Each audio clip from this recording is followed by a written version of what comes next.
Hey footy fans, welcome to the Point of Difference Rugby League podcast. I'm your host Dave, and today I have a very well-known face of Canterbury Rugby League joining me on the couch. It's the Linwood legend, Bertie Milne. How you going, buddy? Good, mate. Yeah, really good. You have a good Christmas? Yeah, really good. Out with the grandkids and all that. Oh, you can't argue with that. It sounds like a good day. I'm surprised you managed to fit it in because you're a pretty busy chap, aren't you? Oh, keep yourself busy. Yeah, what do you get up to these days? I do a bit of mountain biking. Yeah. Still working. Still working? Still doing 40 hours a week. What a legend. Yeah, and I've slowed down a wee bit because my wife died a couple of years ago, so I'm sorry to hear I that. got to do all my housework myself and all that. I've got my daughter-in-law come over and give me a hand every week for a couple of hours. But Yeah. So you're trucking along all right then? Yeah. Nice. So what did you do? So you started your own business years ago, didn't you? Yeah, 44 years ago. 44 years ago. Unbelievable. And so you're still working in that business? Yeah. I brought a guy out. Me and a partner brought a guy out for $2,500, I think it was. But that was 44 years ago. My partner only lasted 15 months.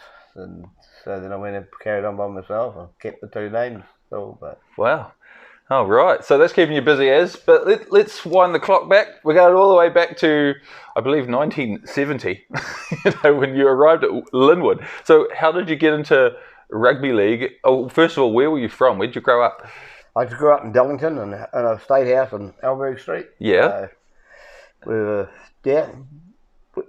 brought up with good parents and in a good area, and the neighbours next door invited me to come along to the Linwood League, and then back, as I was saying before, in 1970 I went back and started playing 19s,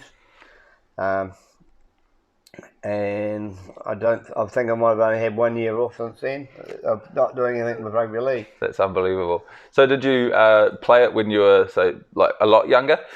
Yeah, I did play. I played when I was about 10 or 12, something like that. Then I went and played soccer. Then I went to go back to soccer, but no one turned up to say anything, so that's when I went back to rugby league, and I've enjoyed it ever since. I played 1 year of rugby, didn't like it. Yep. And that's it, really. Right. So what position did you play, and did you fall in love with the game pretty much straight away? Yeah, I played hooker, mainly because of the shortness of myself. And I don't like standing out getting cold, so good place to be. And I was fairly good at hooker, and I was fairly good at tackling and all that, but I wasn't too good at taking the ball up. But okay, so were you one of those pass it from dummy half, or did you like to run? Yeah, I passed it from dummy half. Right. Run the odd time from dummy half, but yeah. So how did you deal with the contact? You like it? You're only a small fella, so did you like the contact with all the big boys running at you? Well, I knew you could get to them first. And tackle them, they don't hurt you so much. Oh, you're a brave man, far braver than I. So you arrived in Linwood in the 19s, as you said, and you actually won the competition. Yeah, we won the competition. I was only a reserve of that game, but we did won the competition, and then we went to Auckland with a trip. And So what was the feeling like amongst the team and for yourself? Really it was really good. I still get on with half a dozen of those guys are still my mates. Wow, that's amazing. So do you reckon it came easily to you, waltzing straight into a team? And did rugby league come naturally, or did you have to work quite hard for it? No, it came quite naturally. Yeah. For what? I was never a brilliant player. I was just an average player, but I enjoyed it, and I coached and managed and played. And one year done the whole lot, Did you do a lot of extra training or anything, or did you just went with the standard bulk standard back then? No, I used to go up and run around the block and then run around the hills and all that a wee bit. Yeah. I grew up with asthma, and I was fairly quick when I was young, and I knew that you had to do something to keep fit. And that's what I done. And the trouble is, I smoked at the same time. But that was the rage back then. Yeah. I haven't smoked for 30 odd years, nearly 40 years now. Good job. Yeah. Okay, so you had a bit of early success in that 19s team. Did that make you want to progress and get up to premiers and even further? Yeah, I did. I carried on and played. I really enjoyed playing, and I only ever played a couple of games of premiers, but most of the time I was in the reserve grade that I played. Okay. Did you have any ambitions for other sports? Like, because I think you were doing some rowing as well at the same time. Yeah, I done rowing when I was 19, and I was doing rowing in the summer and league in the winter. I only done rowing for 1 year and got rower of the year for the novice class. That's amazing. So you just bowl on in there, just pick up the old novice of the year award. Yeah. It's incredible. So is that a natural talent as well? Like, no, because rowing's hard. I got nothing really. I got no height. Yeah, like how on earth, did you manage to pull that off? I was fairly light in weight, but well, with the Linwood League and the Avon Rowing Club, they were really had a close knit to each other, so that's how that came about. Right. And would you say there was any transfer of skills from one to the other? It could be fitness or cardio or just fitness and running, yeah, and I suppose even strength, like it would help your shoulders and all that sort of thing with rowing. That was really good. Yeah. So you didn't pursue rowing at all? No, because rowing was training every night of the week. So except for Friday nights, I think it was, it's the only day we didn't train. So when you meet a lady, that sort of stuffs everything up. It does a little bit. Yeah, priorities change when you meet a lady. Correct. So 1972 to 1974, you stepped up to the Linwood first team. Well, did you find it much harder playing a grade up? No, it was like the reserve grade, the Linwood first. I was good. You kept trying and hoping you to make the break for premiers. But, yep. And you have much success in that team? Yeah, I can't remember too much about it, but one of my things was I never got out hooked as a hooker. So that's the way. And those days it was open slander a wee bit. But so were you still playing unlimited tackles back then? Yeah. And was it it was such a different era, like head highs, all of that stuff, like pretty rough. Yeah, well, I used to go out at night sometimes after the game and you feel like you've been wearing sunglasses being dropped on your head a couple of times. Oh, wow. Because me being short and light, yep. they were quite enjoyed tipping me upside down and dropping me on my head. You poor little fella.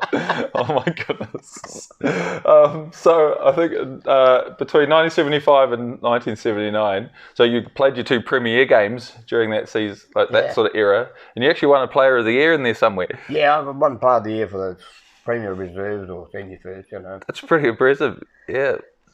So did that give you confidence when you went up to premiers? Yeah. What held me back was my height. Held me back. Well, that's what I got told by a couple of coaches, Okay. There's been some pretty small players though over the years. They worried about me getting hurt, and that didn't worry me, Okay, because guys like Terry Lamb and all those back in the day, they were pretty short little fellas, and they seem to handle it. It sounds like you handled yourself all right though, especially playing in the middle. That's like one of the toughest positions when you got these big boppers running at you. Yeah. Well, it's sort of like I split a few eyes and bent a few fingers. Oh my goodness! And is there any players you can remember in particular that used to make a beeline for you to try squash you? No, not really. No. Everyone's treated me reasonably well. Oh, that's good. I mean, they've got respect for you then. So 1980 rolls around and you move into a manager's role with the Linwood Thirds, and you also went on to play, manage, and coach, and you took out the grand final. How on earth did you juggle all of that and then still be successful? I don't know. That's a fair answer. To be honest. So how did the managing come about then? We couldn't find a manager, so you had to do that job and at the same time, Yeah. So did you just nominate yourself, or you just you felt compelled to do it? Basically. Wow. So I remember in the third grade when I had a captain. I appointed a captain, and I ended up playing. Then I was telling him what to do out in the field, and he said, "Well, you're not the captain out here." So oh, really? He told me to shut up. So that's all right. So I shut up. So the next game, I was the captain. Yeah, I was going to ask you, what were the challenges managing a team? Because with the playing and coaching, obviously things like that must have happened. Did you find there was much animosity between yourself and other players? No. lot of comradeship, you know. Oh, that's good. We got to like everyone, and football's changed, or rugby league's changed a lot since as commitment for people, you know. Mm-hmm. The commitment's not there to what it used to be there. Like, right. We would always have big numbers at training. Yeah. And well, I guess it's such a different time because now we've got technology, we've got Netflix, we've got Wi-Fi. Back then, you had sport, and you know there wasn't even much TV going on around then. You know.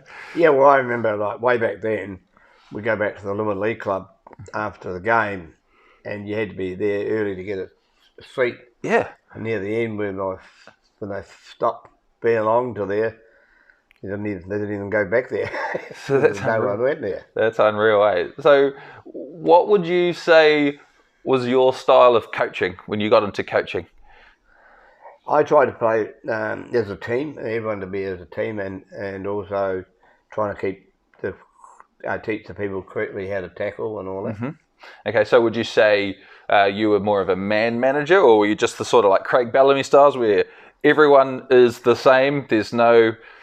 You know, you give everyone a spray, or you're kinder with some players, or you put an arm around some that need a bit of a hand? I tried to put an arm around some people. I tried to make everyone equal.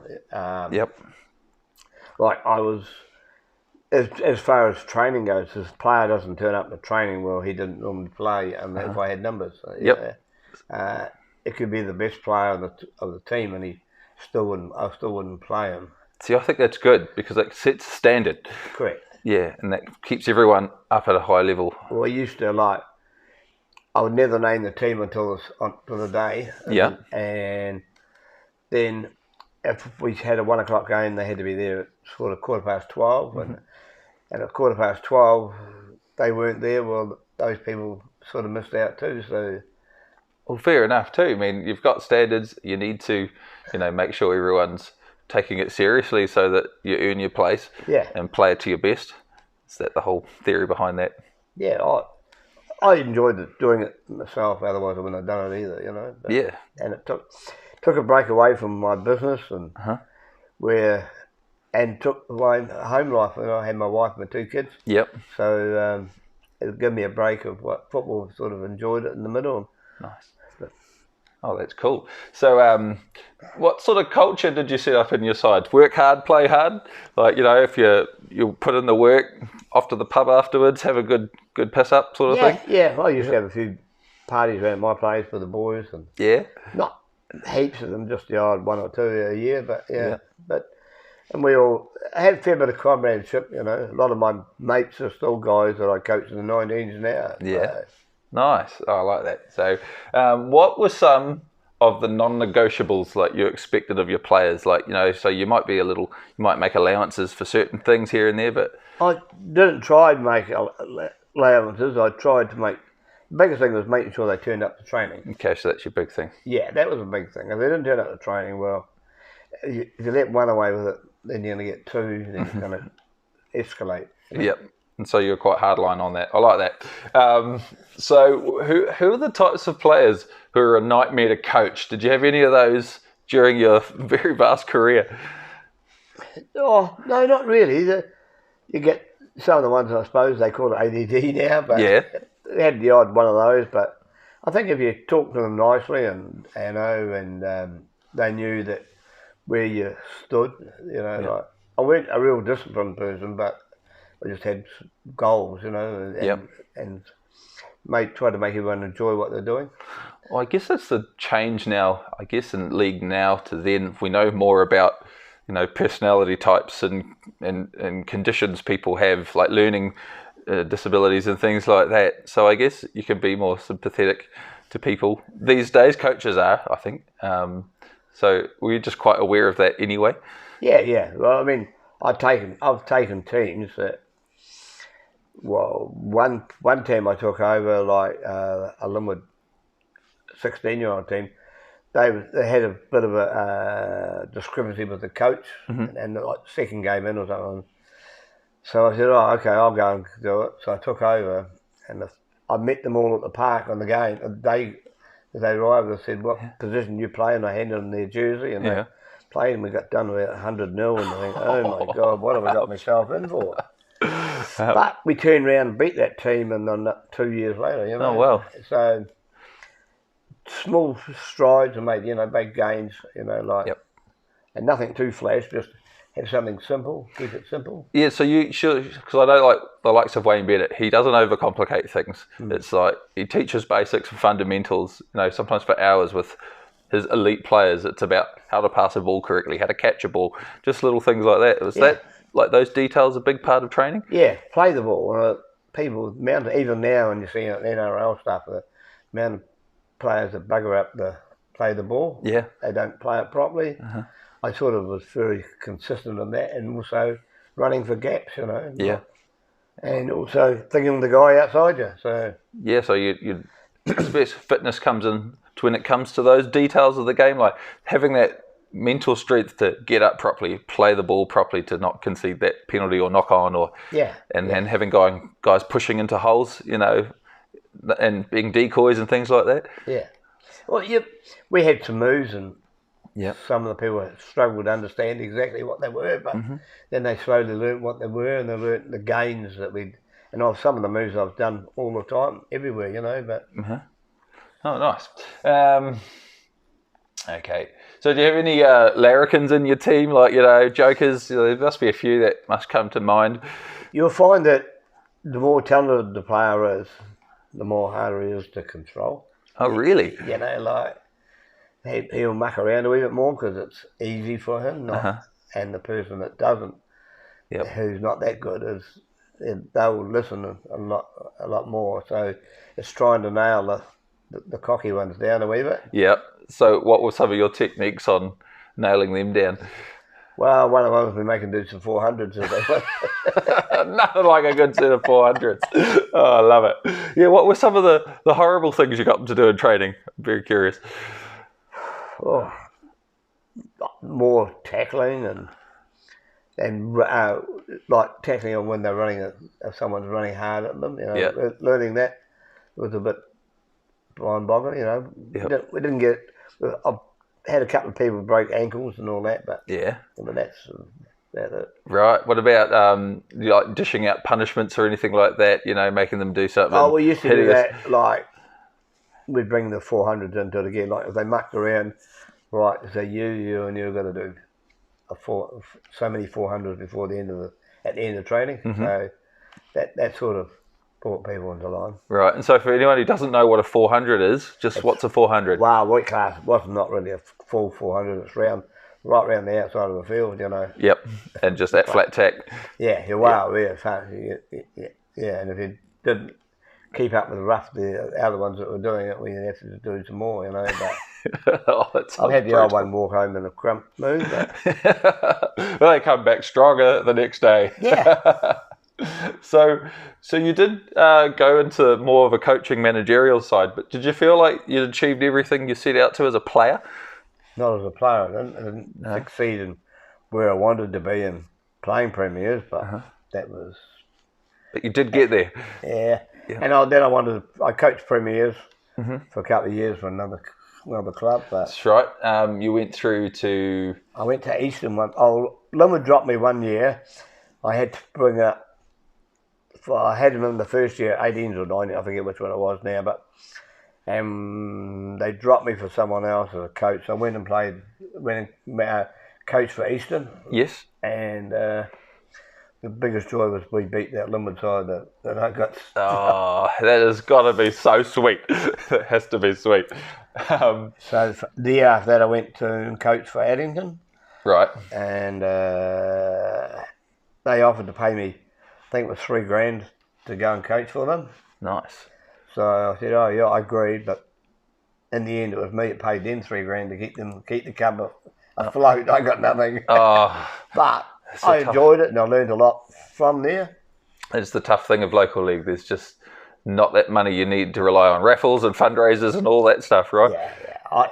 I don't really get involved in football for money wise. No, very much a passion. I think it's cost me more money. It would have cost me a lot more money than I really got out of it. But I've got a lot of enjoyment out of it, which doesn't equate to money, you know. And a lifetime of memories and friends and yeah, that's amazing. So you in 1988 and 89, you got a level 1 and 2 coaching, like certificate. So is that like a qualification that you had to get, or something you wanted to? Yeah, you had to do that to get involved with Canterbury Rugby League or something like that. And so I went and done that. I done everything I could do to get as high as I could.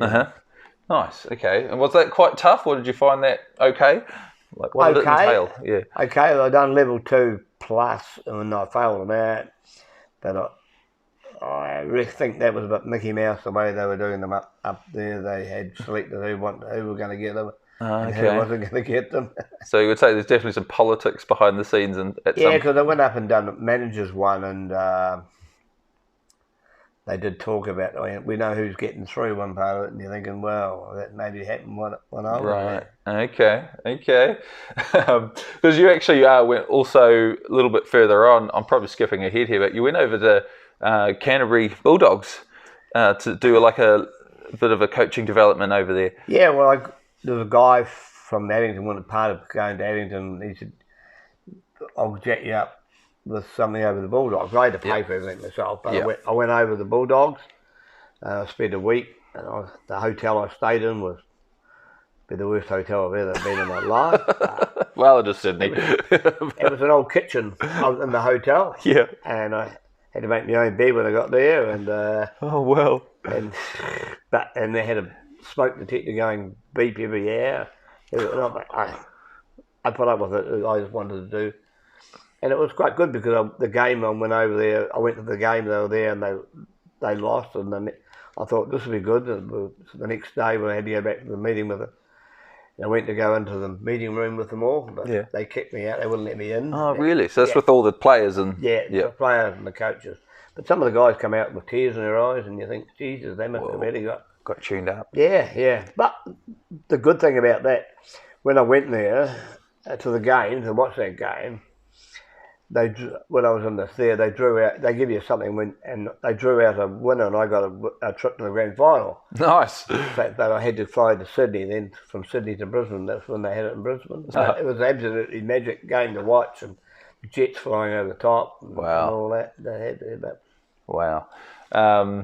Okay, so in 1992, you appointed as coach as the Canterbury 19s rep side. So you're starting to go up the ranks a bit, but then it turned a bit sour and you got sacked.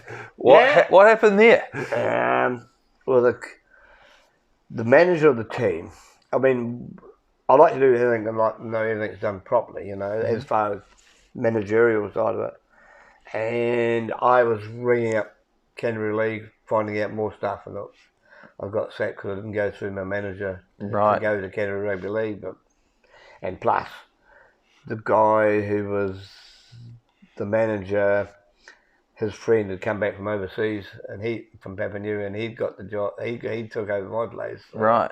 I'm not sure what it was. Okay. Did that knock your confidence at all, or set you back a little bit? Set me back a wee bit, and sort of like a wee bit pissed off a wee bit, but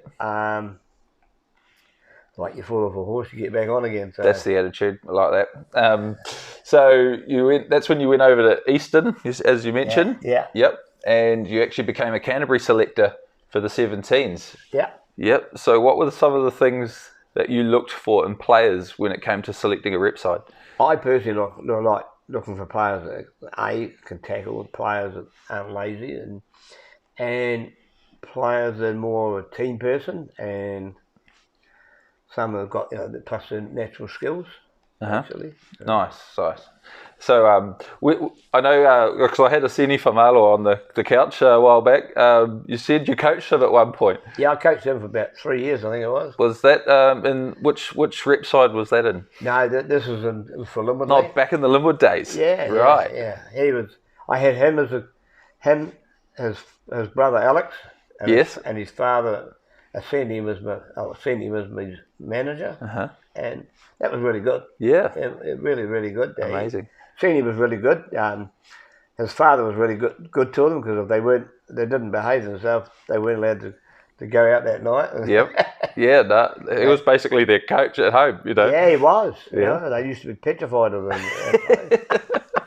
Yeah, I remember when I said to the other coach, I said, "How did you get into rugby?" He goes, "My dad." And yeah, he was really good at coaching. Well, if they didn't play well, they weren't allowed to come down the club rooms afterwards. So. Oh wow! Yeah, that reminds me when his dad used to ring him after watching him on TV. So why are you walking at the back? He used to get in trouble. It was quite funny. It's funny stuff. So as you said, 96-97, you coached the Addington Prims. So for you, was it pressure coaching premiership teams for you? Well, it was around the same time when the Cardinals and the Shiners took over, and Linwood had put a blanket on their players, couldn't play for them, so Addington got sucked in a whole lot of players, and I really struggled to keep the club going and all that. I ended up coming and playing Premier Reserve to keep a reserve. Really? To keep the reserve side, because you had to have a reserve side to have a Premier. Yep. So I started playing it. Then I remember one game played against Linwood. It was all the guys that I'd coached and all that too, Wow. So I thought I'd just hide out in the wing, but they kicked everywhere I went to. They kicked it. Part of the enjoyment of the game, really. I guess so. A bit of banter and all of that. Yeah, and no one came out to malice me, but that's good. Yeah, they come out to give me a hard time, but that was about it. Oh, funny. But, that's life. You take it, and it becomes a highlight. Now, Addington's still going? I'm not sure. I think they've still got a couple of school teams, but right. Yeah, they're not up in the Prims anymore, are they? No. I tried to get them when I was there, them and Sydenham, to join together and call them Spraydon and all that. Oh, yeah. I suggested they need to change the name because then you don't have animosity of one. Yeah. I'm not playing for them. I'm not playing for them. I said, but it never eventuated. So. Yeah, I mean, and mergers can be tricky because, like, you look at the NRL, you had the Northern Eagles for a while. That was not a good marriage at all. Didn't work. That ended, and you got the West Tigers, which have had moderate success, but you still, everyone knows them as the Tigers, and that's right. Magpies are like, Magpies who? That's right.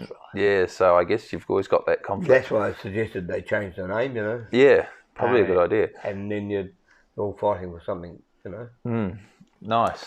Okay, so let's have a look. Did you ever struggle in your coaching when it came to dropping players or delivering bad news? Not really. I used to. I think they realised that they weren't pulling their end, so they knew they had to. But I didn't really have any real bad hatreds with anyone or anyone with me. But there's no feelings of like, oh crap, I have to tell this player he's not playing for whatever reason. You didn't struggle with that at all? No, because I normally made sure I had an excuse why I was doing it. Tell him why. Oh, well, that's fair enough. That's all part of coaching, isn't it? Like if he hadn't turned up one training, I'd do well. What about, did you have, like, say, if a player had to leave the club, did you ever have any issues like that, like booting players out of a club or anything? I had nothing to do with booting players out of the club, no. Okay. I'm not a person that tried to steer people away. I try to either correct them and get them back. Okay. So what we mentioned before you went over to Canterbury Bulldogs. What were some of the things you actually brought back with you from that coaching development? Nothing too much. Just trying to keep things flowing and training, and that's what I did learn. And was it quite professional over there? It was reasonable. Yeah, it was. The worst funny thing they used to do it wasn't funny really. Before they trained, they used to have to walk the paddock, check for drugs and needles and all that. Oh, really? Yeah, that's what they used to do. Far out! I wouldn't even thought of that. No, well, that's what they had to do that before they trained way back then, and they were. I suppose you don't want to land on a needle, do you? Yeah, and I went to one of their executive meetings, and they took me to that. But I said a joke that didn't go down too well.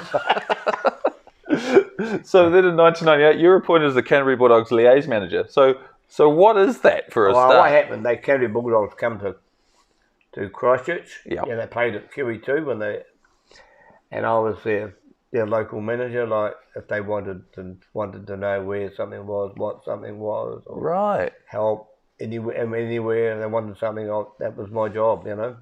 Awesome. Okay, so it must be good though, rubbing shoulders with an NRL club, you know. Yeah, well, I took some of them out in the nightclub afterwards that night in the car. I remember. Yeah. I was sitting. My wife was driving the car, and I had 2 or 3 in the back, and I had one on the front, and I was sitting on one of the knees just to make enough people in the car. Oh, that's brilliant.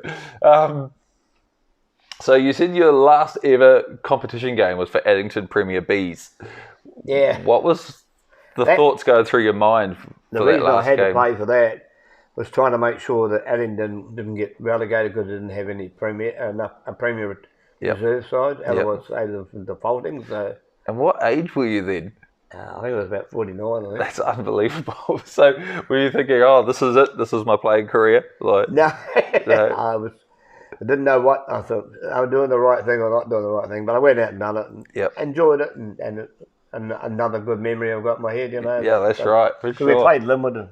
So you retired at 54 from playing, is that right? Yeah, something like that. Because you had a bit of a mountain biking accident that potentially derailed things. Oh, yeah, I fell off my bike and broke the cheekbone. And well, there was a cop coming the other way on the mountain bike, and I was going the wrong way on the mountain bike, but then I seen him, I took off and then fell over the thing and broke the cheekbone. And oh, no. And what was the recovery like? So I was all right. It just took a while, but I also had shoulder troubles and so from football. And so that when you pulled stumps, or did you still keep playing? I carried on playing Masters. I played Masters right up. Right. So 4 years ago, I suppose, 4 or 5 years ago. That is incredible. I did have a break for a while in between. Oh, funny. So, 1999 and 2000, that's when you obtained your level 1 and 2 manager's certificates, and you were appointed as the Canterbury Bulls manager. So, you also won the Bartercard Cup that year. So, you had things humming pretty well. Do you want to just tell us a little bit about that season and how it all came about? Well, I got a phone call to say, would you be interested in being a manager? And I said, oh, yeah. So I went there and I met Gerald Stokes and I weren't sure whether I wanted to or didn't want to, but then he said to me, oh, we just want you to be local manager at this stage and you won't go away with the team and all that. Right. And so I went away a little bit. Rang him up and said, look, I'm not interested in being the Christchurch manager. I'm either going to be your manager or I'm not going to be your manager. And so I thought the first time really put me making foot there, you know. And they said, "Oh no, you can be the manager." Yeah. So So then the first trip away, we went away and we were going to the Hibiscus Coast, and I made everyone get there, and then we got into Auckland. And half a gear hadn't arrived. Oh no. And just Stokes, he was getting a wee bit upset, and then I had to go up to him and say, look, because I had high respect for him, and I said, you got to shut up, I'm the manager, it's my job, you sit down and shut up, because he was going to make it worse, you know, because of his arrogancy. So I went and talked to him, and they put him in they put all the gear in the taxi, and taxi did all that. Far out. Yeah, so I was a bit of a bit of an interesting experience. So the season went quite well. Were you guys just winning most of your games? Everything was travelling along nicely? We were struggling a wee bit on the away games, and so I'd rang up the Canterbury Rugby and I talked, because working out what they do on their away and see if there's something different that they were doing that we could be doing. And they said, oh no, their players are all pretty professional and that. So, you know, okay. So then I thought, why do we win at home? Why don't we win away? You know. Then I realised, because we were going away the night before. Yep. And I asked put a question out what they'd done before a game themselves when they played in Christchurch. And some of them had to go to work, and I asked them when you had meals and all that. Some didn't have food, and they didn't have this, and so I thought, so we said, right, here's what we thought, we're going to change everything now. When we go away, when we get there, you know, we have food and that. you won't be getting your breakfast at 10 o'clock in the morning, and that's all you're getting. You will get no lunch. Really? That's it. Because we found, because when you're in a hotel, everything's free for players, and rugby league people, everything that's free they'll grab. So I thought that the players mostly were eating miles too much and carrying it on the rugby field. You know? And so that's what I take all that to part of the fame is that we cut the food down and restricted what they could eat on the game day, and like we played at 2 o'clock. 10 o'clock was, so they had basically 3.5 hours of no eating, and we wouldn't let them take food back to the room, because that's what they were doing. Oh, you'd eat loads off a buffet. With that, and like some of the Samoan boys were worse than the rest, but so we made it, and we won. We seemed to start winning all the away games, and another one when the airline, one of the airlines went broke. Right.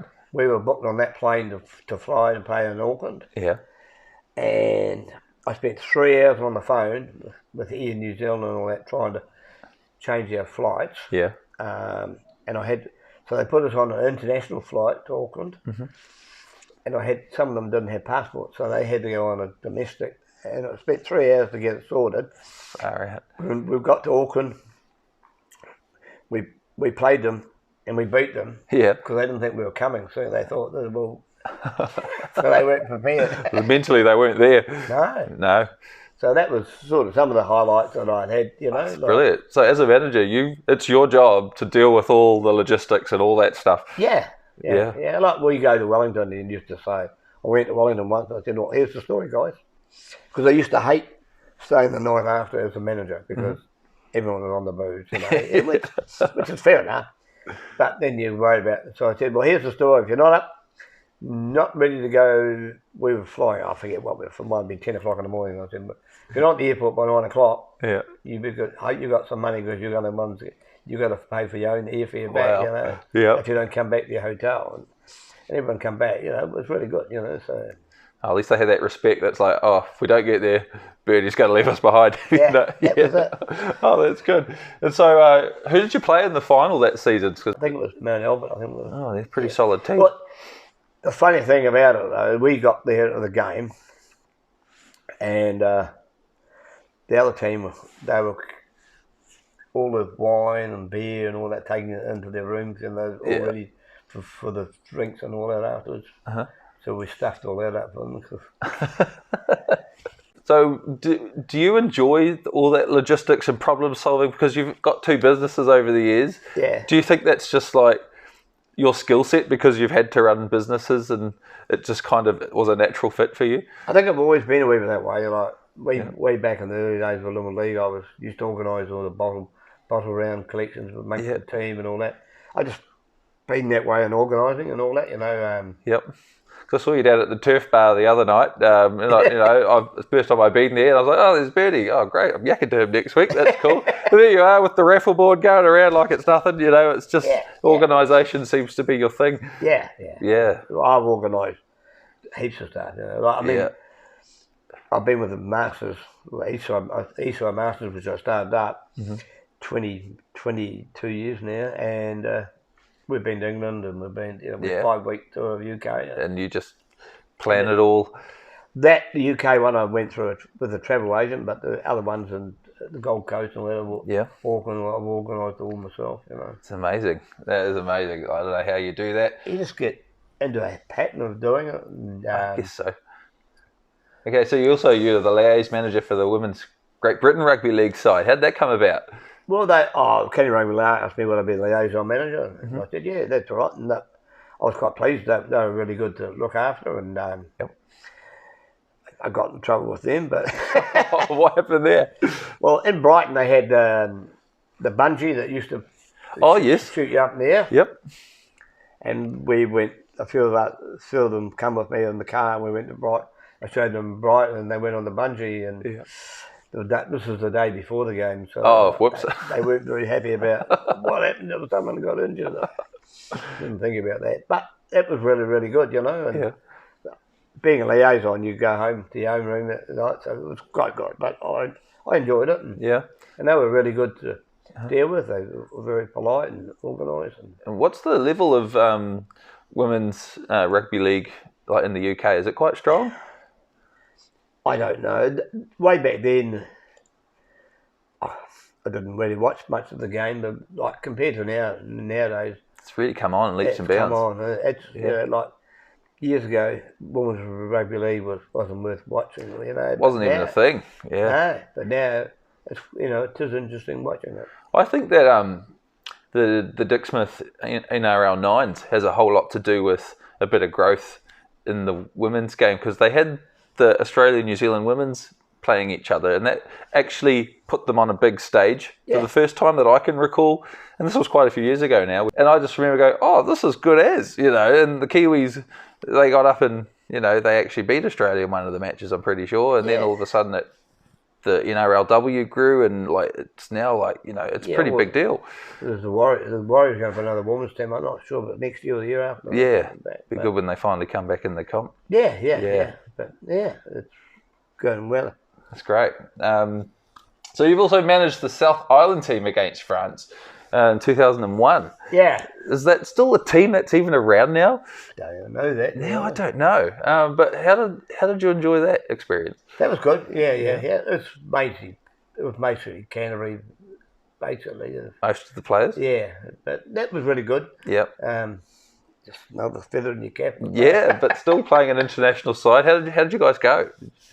Yeah, we won that. No, I'm not sure, to be honest. Yeah, it's way back. 2001. It's been a long time, but yeah, because I love that provincial sides used to play international sides, and then rec teams, and I want to start a petition and bring it back. Like bring back tours and provincial sides playing international sides. I see that Auckland Canterbury game. They've just had had a day out to remember about it the other day. Like 30 years ago. That's right. Yes. I remember being in that game, watching that game. Yeah. Yeah, and I had Aaron Whitaker here on the podcast, and he was in that match. And hopefully we got Mark Nixon, who was his halves partner, coming on in the new year. Oh, that's good. Yeah. Yeah. So it'll be awesome to chat about that with him. And as you said, you organised a Rugby League Masters. Is it a competition where there's 28 teams from New Zealand and Australia? Was it like a one-off tournament or more like a competition? Well, we have every year we run in October. We run a tournament, an international tournament. And when I went to the Bulldogs and all that, then and when I was with the Canterbury Bulls, I got in touch by Phil Campbell from the New Zealand Rugby League, and they were running Masters up in Auckland, and he asked me. Well, originally we were going to go to Australia, take a Canterbury team to Australia, but I asked everyone who wanted to be in the team if they $600. First of all, I wondered who wanted to go, and I had about 60 people, and I said $600, and I was down to about 6 people, Right, yeah. But we ended up going to Auckland instead, and that's where we started with Masters, and that was in 2001. And in 2002, when I was here, they said, well, we want to have it in Christchurch next year, so I sort of got dropped in the deep end at the end. So I organised that, and we used Spade and Domain then. Yeah. Then we've been here. We were here in 2005 or 7 or something like that. We had another one. We had at Addington Raceway. Yeah. And we had something like 28 teams. Far out.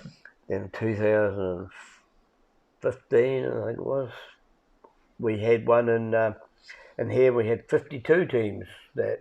Wow. I organised them at Wigram Museum. We used the Wigram. Hangar. Yep. And we're going to have another one in 2025, and I'm in the plans of trying to sort all that out at the moment. So, wow, that must be a headache, Yeah, it is, because, in 2021 we had it in 2022, so we had it in Queenstown, organised that, and tried to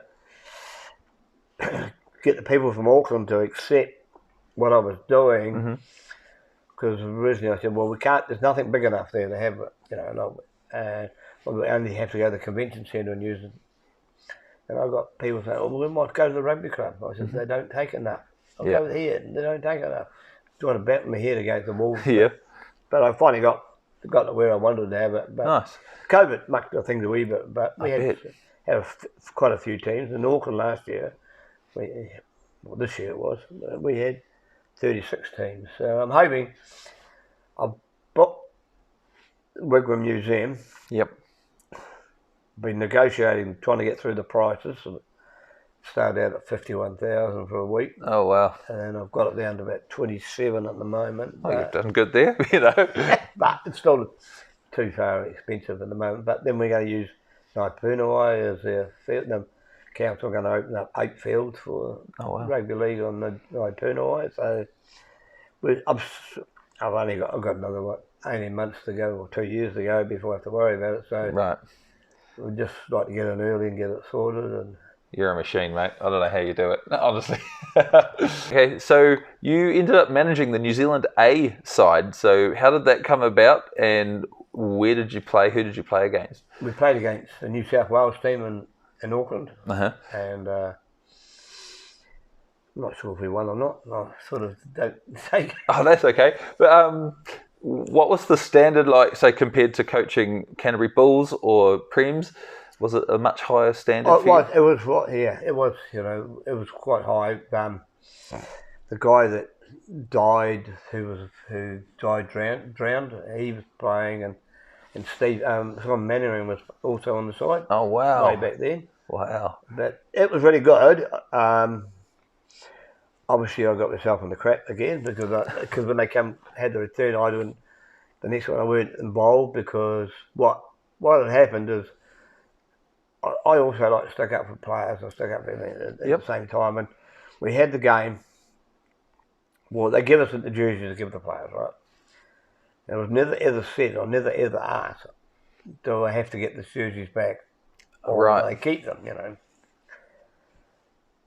So I didn't ask for them back because they didn't tell me to get them back. So, and not all the other representatives, New Zealand teams, have never ever seen anyone give jerseys back, you know. Like, okay.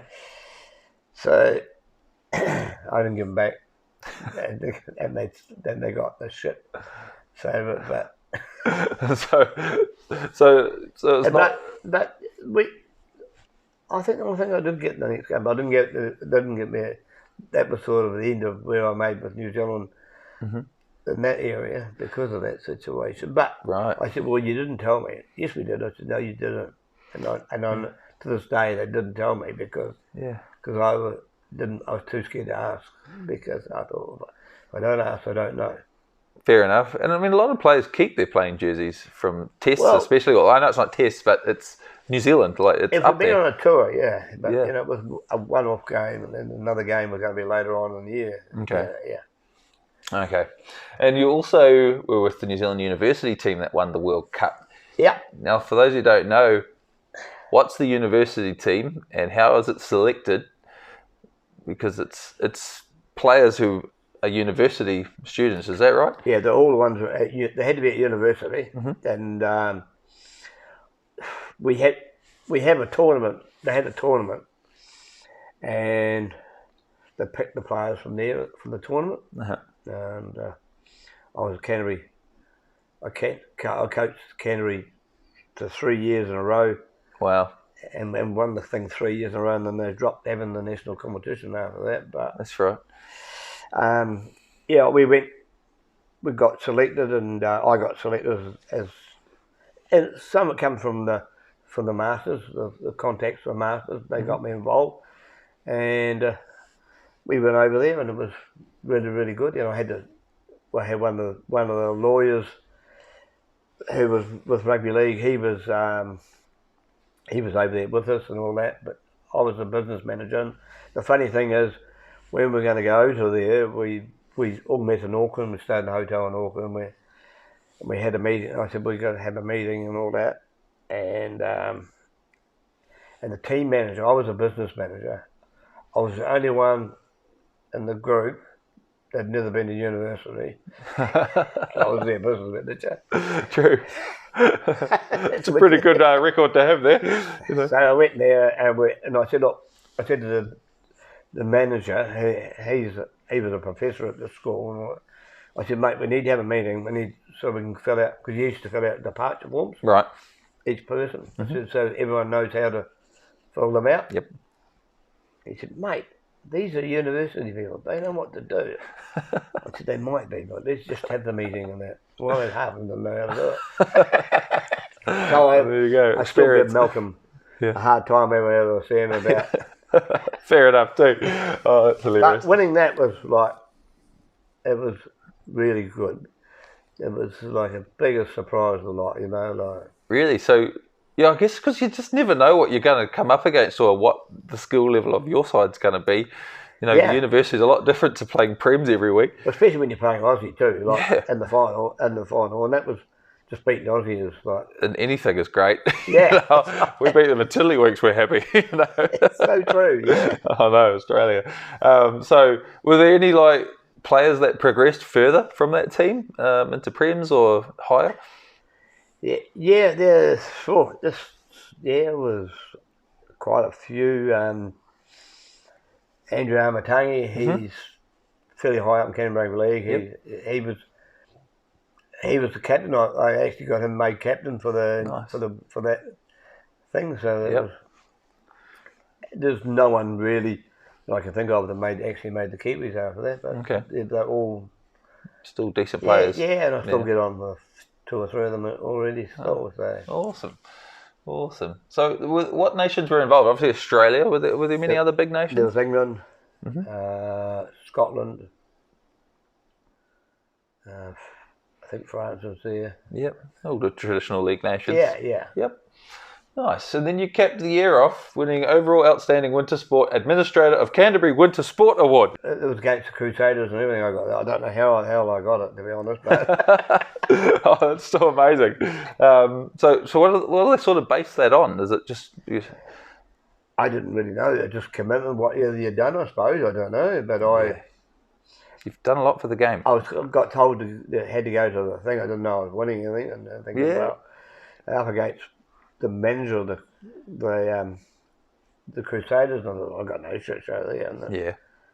And well, I did, mate. You got it, mate. That's so cool. So that made it all worth it, though. Like all the planning, the problem solving, all the headaches you deal with. Is it quite nice when you win something like that at the end of it? It is. It's a surprise, but yeah. It's pretty incredible. I think that's amazing. Yeah. And so there's a lot of obviously periods of time we're involved with multiple organisations. Like we're talking Masters, Eastside Canterbury Chairman, Linwood Canterbury 18s. I think you were doing them all roughly around the same time and running your business all at the same time. How do you do it? I don't know. I struggle now and I don't do hardly anything. Oh, that's crazy.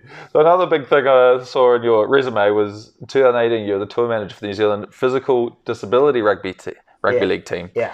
And I mean, that must have been a completely new experience, going over to Sydney with the team. It was.